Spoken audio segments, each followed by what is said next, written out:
Hi, this is another video about Star Dynasties, the game that I'm working on. Star Dynasties is a procedural narrative strategy game.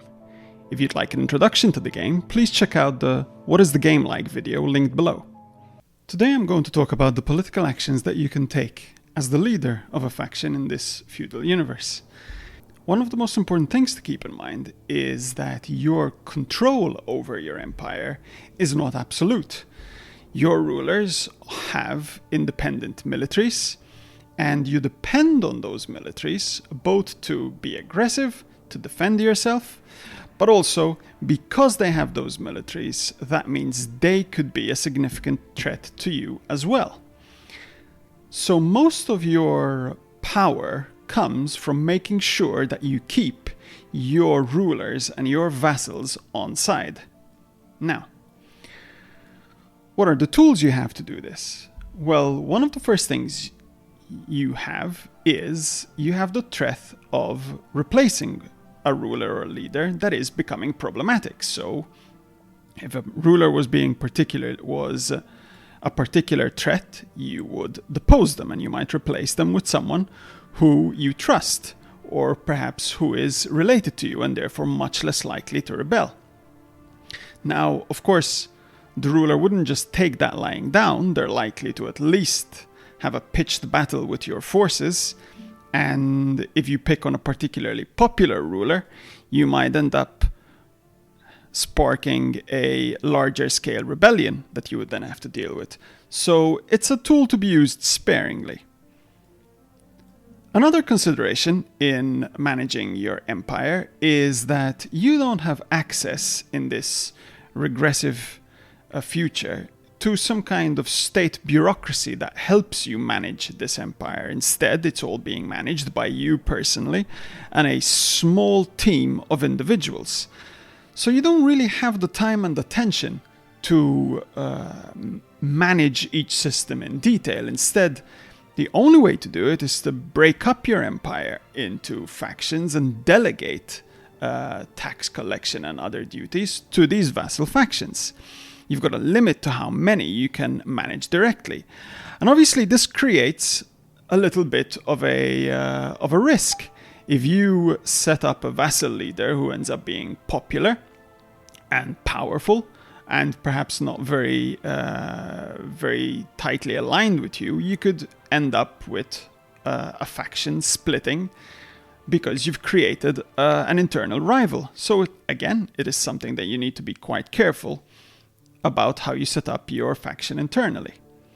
Because your control over your empire is not so absolute, and because you also have obligations to your rulers and leaders, if they get attacked, you're obliged to help them. If they escalate some kind of crime to your attention, you need to deal with it. You're obliged to give them justice. So sometimes it's actually to your advantage to let a particularly troublesome ruler or leader go. For example, in this game, this vassal leader of just a tiny faction, he's been very problematic. He's even found himself at war with a faction on my borders.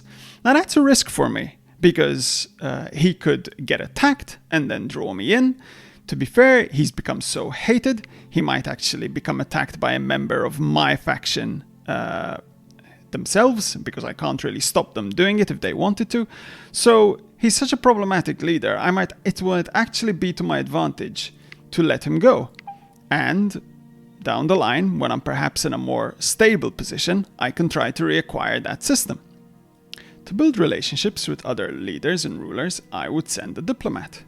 So let's send a diplomat. Let's send an ambassador to this house.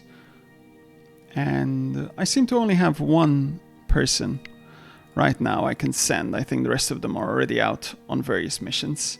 And that's a little unfortunate. If I had multiple diplomats waiting at the ready, I would perhaps find one who I know is likelier to have a good relationship with the head of the house I'm sending them to.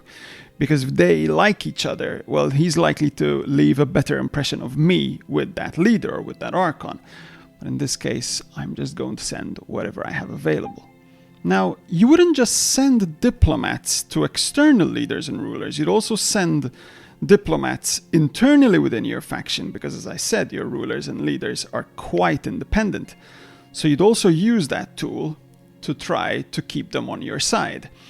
But actually your main tool to create allies of others is political marriage. So, and obviously this is a tool that you don't have an infinite resource of. You've only got so many sons and daughters and descendants. And let's take a look at who is actually related to me in this game. Well, I've actually got some of my vassals that are related to me. And I can see that in this league below mine, some of its aristocracy is related to me, so that's good. That essentially obliges them to help me out in certain situations. If I get attacked, I'll be able to draw in their support, and of course it means that they're much less likely to attack me or do something that's against my interest. I can make certain requests of the leaders of the factions around me. I could ask them, for example, to simply join my faction as a vassal. And sometimes if I find a leader who's in a particularly tight spot, perhaps they've entered into a few wars with the factions around them, maybe they like me, maybe they're my kin, then they're likely to accept and come into my empire for its protection, for the fact that then I'm obliged to protect them. But most of the time, obviously, leaders are quite jealously protective of their independence. And my other option would be to make a demand. A demand is a request that's backed by war. So I'm not just asking nicely. If you refuse to accept my request, I'm going to declare war. Now, obviously that has moral implications. Everyone will think less of me for using such a shady tactic, but it's also much more likelier to succeed. So it's a gamble. I'll do it if I was in a very strong political position, and if I was ready to weather the instability that such an aggressive act might cost. And there are various demands, from demanding control over the entire faction to just demanding control over a part of it. Another way in which I could expand my territory without outright conquering nearby territory is to ask a ruler or leader to betray their master and join my faction.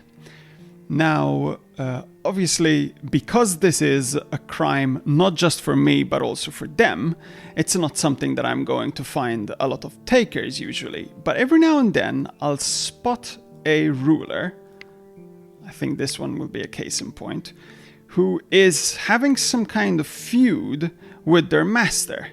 In this case, I think this Archon is not a particularly pleasant fellow in the first place, but he's also been personally tormenting this ruler. So if I can approach this ruler and ask them to join my faction, I think we may end up increasing our empire, again at a political cost, but without any bloodshed. Well, of course, we've made the other Archon quite angry, but he's got one less system, so maybe not as much of a threat. Now, one of the things I have to constantly worry about is rebellion. Every now and then, when you play as a vassal leader of some larger league, you might get involved a little bit in the action yourself. But most of the time, it's about how to make sure your rulers don't rebel, or if they rebel, to manage them appropriately. Now, I've continued playing this game a little bit, and I've been quite reckless. I've whacked up my taxes, I've entered in a couple of wars, I've had a few affairs, I've really been a reckless leader, and all my rulers are thinking, well, it's probably time for him to go. And sure enough, one of my rulers has had enough. She's decided to rebel, and a couple of other rulers have decided to join her rebellion. I've got a splinter group, which I'm going to have to deal with, and if I'm not very careful, there's going to be others. When war breaks out, if you can't negotiate a peace, you're going to have to get your hands dirty, and in a future video we'll go through the combat system.